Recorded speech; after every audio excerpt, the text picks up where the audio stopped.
Online classes में सभी बच्चों का स्वागत है। बच्चों, आज 11th बायोलॉजी में हम आपको पढ़ाते हैं। एक टॉपिक है श्वसन। क्या है बच्चों? श्वसन। श्वसन के बारे में आप पढ़ते आ रहे हो साइंस में पहले से ही। श्वसन का जो अर्थ होता है श्वास लेना। अब सबसे पहले बच्चों आपको पता होना चाहिए, हम श्वसन की क्रिया में हम जब श्वास लेते हैं तो कौन सी गैस हम लेते हैं?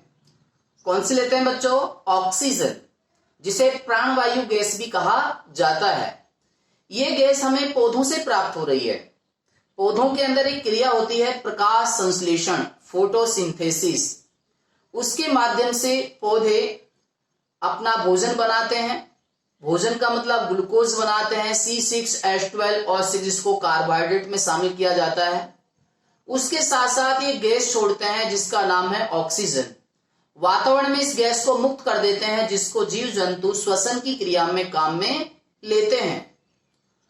तो बच्चों, श्वसन का मतलब क्या हुआ? सजीवों द्वारा ऑक्सीजन को ग्रहण करना।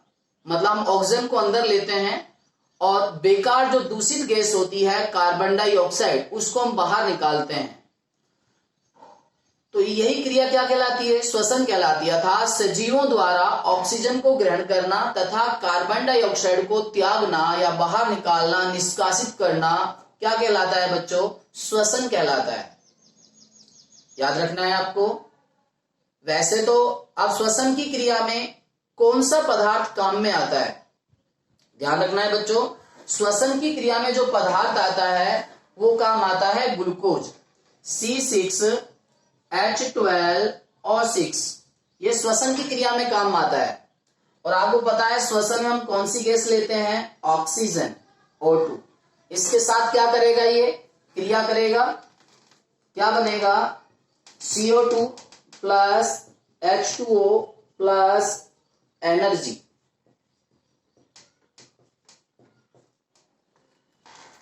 तो ध्यान रखना है, श्वसन की क्रिया में हम ग्लूकोज काम में लेते हैं।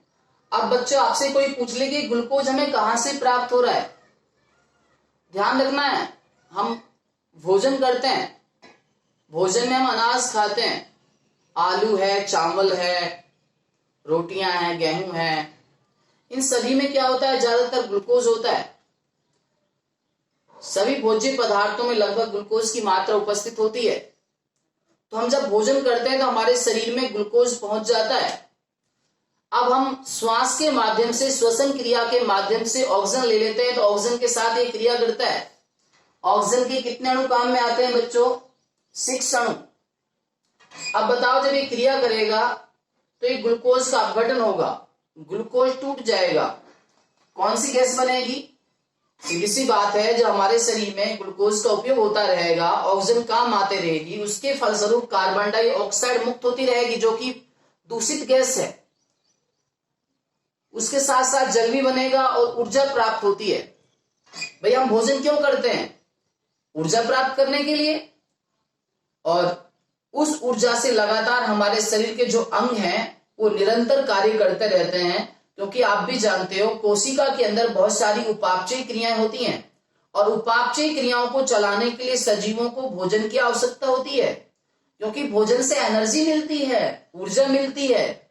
और वो ऊर्जा हमारी कोशिका के अंदर ऊर्जा के अणु एटीपी के रूप में संग्रहित हो जाती है। एटीपी का फुल नेम है बच्चों एडिनोसिन ट्राइफॉस्फेट।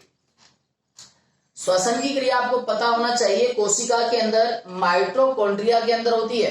कहां होती है बच्चों? माइटोकॉन्ड्रिया के अंदर।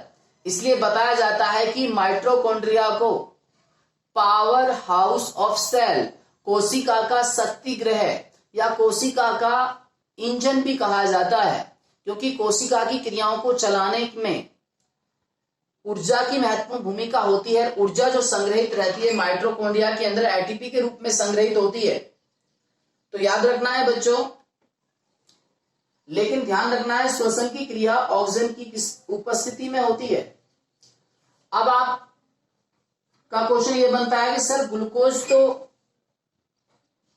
प्राप्त होता ही होता है ज्यादातर श्वसन की क्रिया में ग्लूकोज का ही उपयोग होता है। यदि किसी जीव को ग्लूकोज नहीं मिले, कोई भोजन नहीं करे, तो वो कैसे जीवित रहेगा, उसको ऊर्जा कहां से मिलेगी। ध्यान रखना है, ग्लूकोज के बाद जो ऊर्जा प्राप्त होती है वो होती है प्रोटीन, वसा से। किससे होती है बच्चों, वसा से।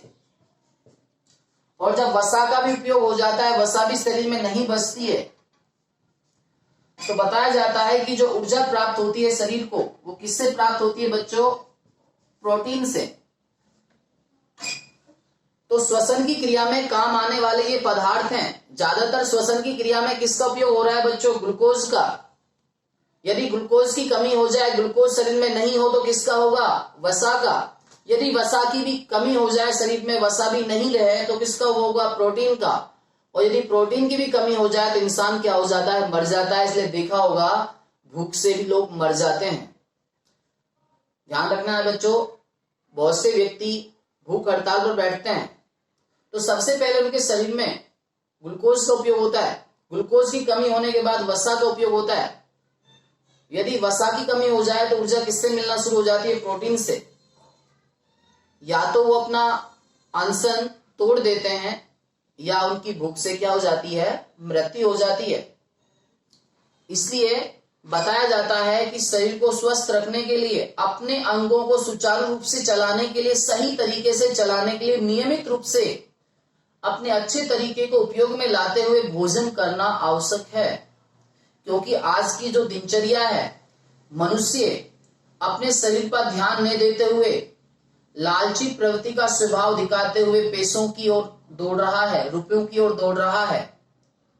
लेकिन देखा जाता है कि उसके अंगों में निरंतर कमी आती जाती है और वो जल्दी ही बुढ़ापे की ओर अग्रसर हो जाता है। इसलिए आप बायोलॉजी के विद्यार्थी हो तो ध्यान रखना है बच्चों, खान पान पर विशेष ध्यान रखें। क्योंकि जब हमको नियमित रूप से शरीर को ऊर्जा मिलती रहेगी तो हमारे अंग हैं वो सुचारू रूप से कार्य करते रहेंगे। अन्यथा धीरे धीरे इस अंगों की कैपेसिटी कम होती जाएगी और हम बीमारियों की ओर अग्रसर हो जाएंगे। अब बात आती है बच्चों श्वसन के प्रकार, कि श्वसन कितने प्रकार का होता है। ध्यान रखना है, श्वसन जो होता है वो दो प्रकार का होता है, ऑक्सीश्वसन जिसको वायवीय श्वसन भी कहते हैं, दूसरा है बच्चों अनोक्सी श्वसन जिसको अवायवीय श्वसन भी कहते हैं। पहला पढ़ेंगे बच्चों हम ऑक्सी श्वसन। सबसे ही पता चल रहा है ऐसा श्वसन जो ऑक्सीजन की उपस्थिति में होता है, जिसको होने के लिए ऑक्सीजन की विशेष आवश्यकता होती है। यदि ऑक्सीजन नहीं मिले तो वो श्वसन नहीं हो सकता है, उसे हम क्या कहते हैं, ऑक्सी श्वसन। जैसे इसकी समीकरण इसमें ग्लूकोज काम में आता है C6H12O6 प्लस में 6O2,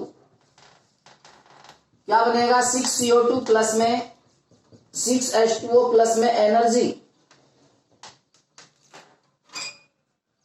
ऑक्सी श्वसन, ऑक्सीजन की क्या रहेगी बच्चों, उपस्थिति। और ये कहां होता है, कोशिका के अंदर माइटोकॉन्ड्रिया में। माइटोकॉन्ड्रिया में होता है बच्चों ये। ध्यान रखना है, इसको ऑक्सी श्वसन इसलिए क्यों कह रहे हैं, क्योंकि इसमें ऑक्सीजन की उपस्थिति होती है और इसमें ग्लूकोज का पूर्ण ऑक्सीकरण होता है, जिसके फलस्वरूप कार्बन डाइऑक्साइड जल व ऊर्जा मुक्त होती है। ज्यादातर सजीवों में ऑक्सी श्वसन ही पाया जाता है। दूसरा है बच्चों अनोक्सी श्वसन। सबसे पता चल रहा है ऐसा श्वसन जो ऑक्सीजन की अनुपस्थिति में होता है, मतलब शरीर के अंदर कुछ ऐसे एंजाइम उपस्थित होते हैं जो कि पदार्थों को ऑक्सीकरण करके ऊर्जा प्राप्त कराते हैं। तो ध्यान रखना है बच्चों, इसमें अनोक्सी श्वसन में ऑक्सीजन की क्या होती है, अनुपस्थिति होती है। इसमें भी बच्चों ग्लूकोज ही काम में आएगा C6H12O6, लेकिन इसमें ऑक्सीजन की क्या रहेगी, अनुपस्थिति रहेगी। O2 की अनुपस्थिति, क्या बनेगा, अल्कोहल C2H5OH प्लस में CO2 प्लस में ऊर्जा। ये जो देखा गया था ये श्वसन, ये देखा गया था किसमें बच्चों? ईस्ट में। एक जीवाणु होता है, ब्रेड बनाने के काम में आता है, सुना होगा नाम आपने। इसमें ग्लूकोज का क्या होता है? पूर्ण ऑक्सीकरण होता है, जिसके फलस्वरूप अल्कोहल, कार्बन डाइऑक्साइड वे ऊर्जा मुक्त होती है। ये ज्यादातर जीवाणुओं में पाया जाता है। एक बात और अब बताते हैं आपको, नई बायोलॉजी में देखने को मिलती है। ये घटना रियल में आपके साथ भी घटी होगी।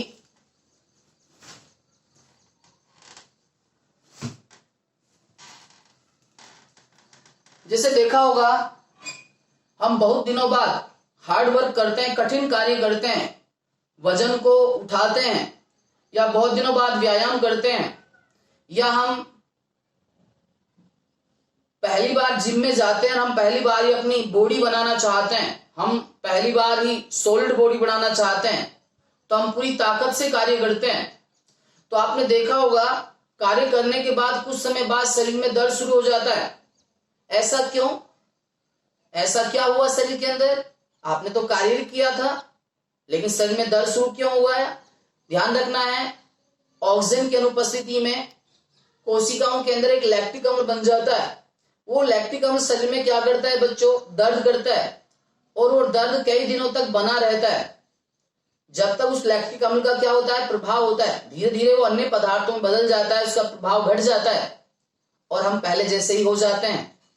लेकिन यदि हम नियमित रूप से व्यायाम करें, रोजाना हार्ड वर्क करें, तो हमारे शरीर को हैबिट पड़ जाती है, आदत पड़ जाती है।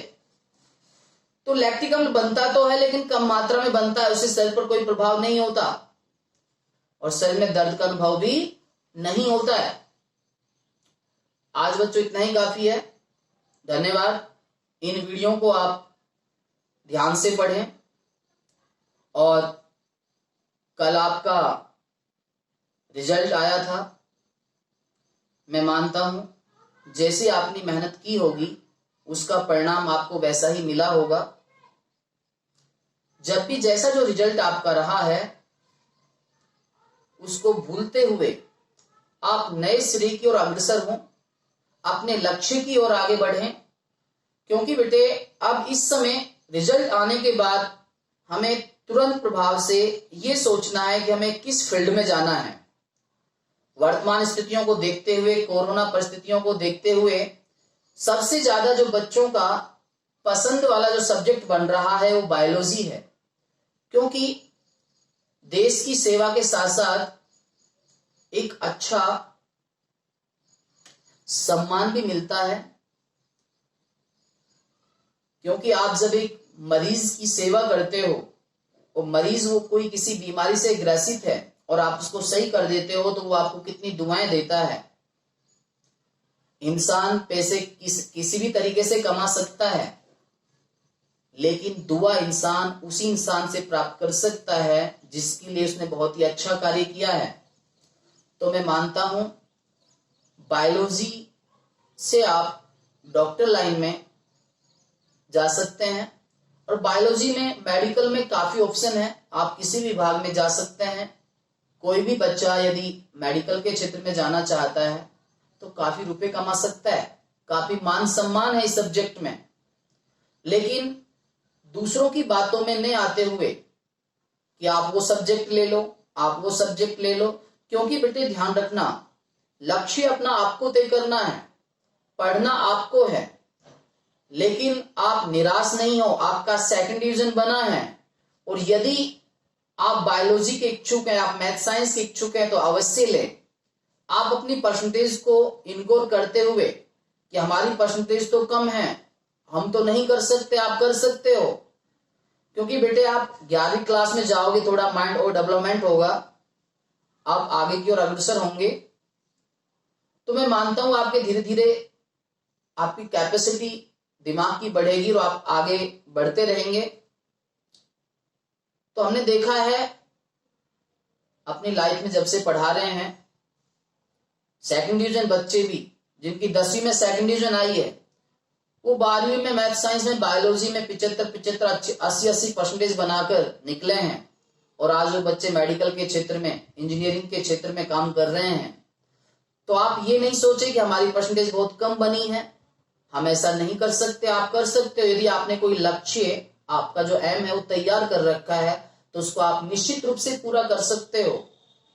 लेकिन बच्चों, उसमें मेहनत की आवश्यकता होती है। हम सपने देख तो लेते हैं कि हम ऐसा कर सकते हैं, सोच तो लेते हैं, लेकिन वो सपना जब पूरा होता है जब उसके लिए आपकी मेहनत, आपकी लगन, आपका साहस उसके प्रति जुड़ा रहे, उसको ध्यान में रखते हुए, उस लक्ष्य को ध्यान में रखते हुए निरंतर कार्य करते रहें, तो मैं मानता हूं, डेफिनेट विश्वास के साथ कहता हूं, आपको निश्चित रूप से सफलता मिलेगी। धन्यवाद।